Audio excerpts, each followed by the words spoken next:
New year, a new coach, and a CrossFit Games podium. That's what Sarah Sigmundsdottir hopes is in store for her in 2021. We'll dive into the numbers behind her recent performances, and we'll catch up with her new coach, Max El-Hag, today on Inside the Leaderboard.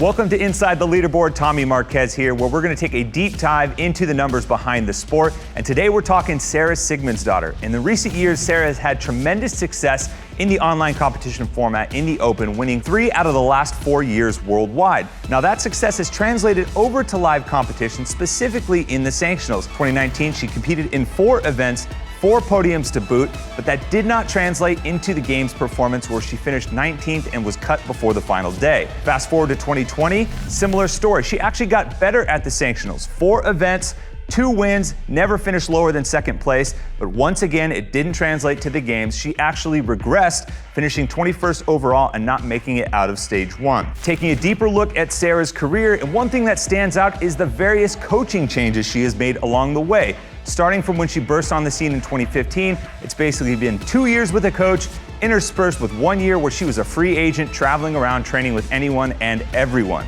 And now in 2021, that trend continues, and she's tapped training think tank's Max El-Hag to be her coach moving forward. And I'm joined now by the owner and founder of training think tank, Max El-Hag. Max, thanks so much for joining me today. Yeah, thank you for having me. And so we spoke a little bit earlier about you being Sarah's coach, but I understand that this process is kind of a long time coming. And what was really the kind of journey for you becoming her coach now at this stage in 2021?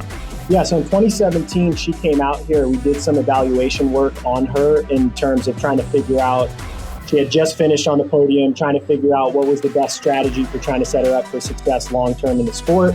We did some evaluation work, and I think it was actually 17.1. We did that first open workout together.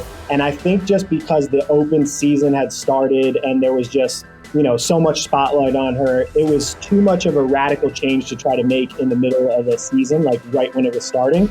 So we had seen each other on and off at competitions, but we had pretty good rapport built during just that 1 week-long interaction, and then kind of circle back 3 years later after kind of seeing my journey with Noah. She had gotten in touch with him, and we talked a lot about the same stuff that she needs to work on moving forward, that, or at least from my perception, that we kind of laid out in that initial meeting in 2017.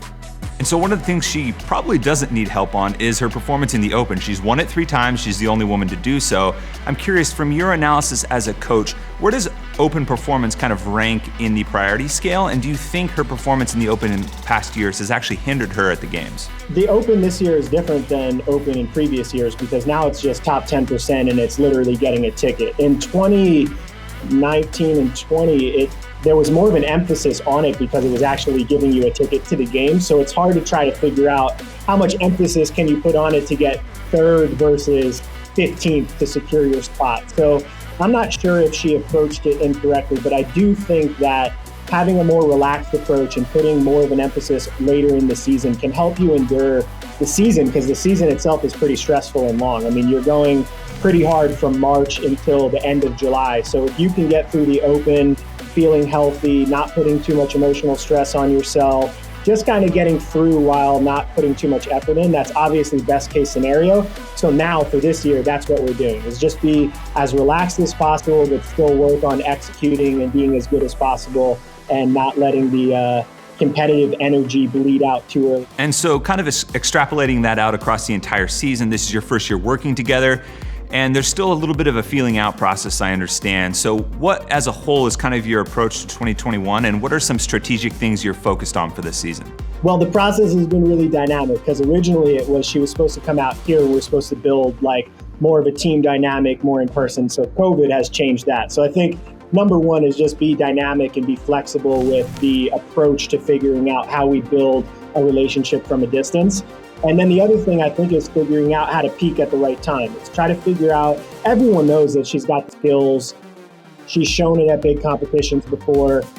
Everyone's seen that she has that special something that it takes to be a great athlete at the games. It's just a matter of figuring out, how do we set the training up so all the variables line up so she can actually express that at the most important time of the season. And I think that's our focus. The methods are trying to build little training wins, trying to figure out what her her statistical weaknesses are and train those, and just kind of build a little bit more fun in the process together. So that way, when we go to our first big competition together, we have a relationship built that has a little bit more trust in it.